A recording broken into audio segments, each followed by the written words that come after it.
Friends, এটা কিন্তু একদম রিয়েল।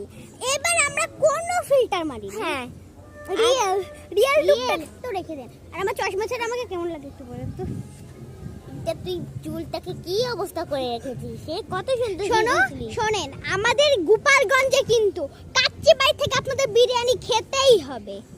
আর আপনারা দেখুন, আমাদের সামনে কত বড় একটা ঘের।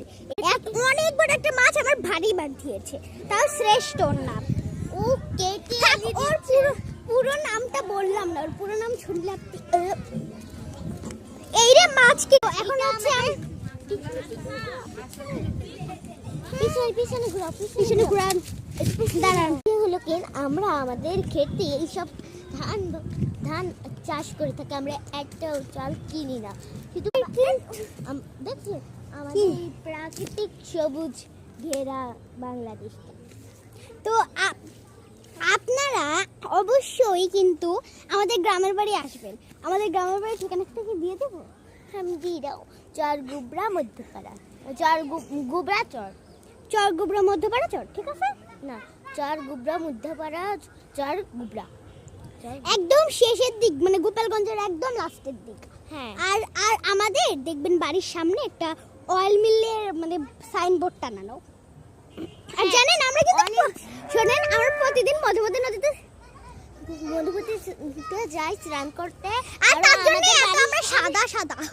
আরে আমাদের বাড়িতে সামনে একটা মিল আছে, আর তার সামনে একটা দোকান, মেলাগুলো দোকান আছে। হ্যাঁ, আমরা ওখানে আপনারা শুধু হেঁটে আসলে বলবেন ওই যে আস্তা মজুমদারের বাড়ি কোনটা, সেটা থেকে আপনারা জেনে যাবেন আমাদের বাড়ি। নাহলে আপনারা বলতে পারেন কৃষ্ণপদ মজুমদারের বাড়ি কোথায়। হ্যাঁ, তাহলেই আবার বলতে পারেন মজুমদারদের বাড়ি কোথায়। হ্যাঁ, মজুমদার বাড়ি কোথায়, তাহলেও হবে।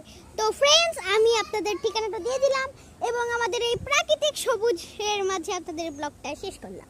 আবার বন্দি কারাগারে চলে যেতে হবে 12 দিন পর। আর আপনারা প্লিজ একটা লাইক আর সাবস্ক্রাইব করে দিন। আচ্ছা, একটা বাটনই তো টিপতে হবে। এত কিপটা আমি কেন করেন আপনারা?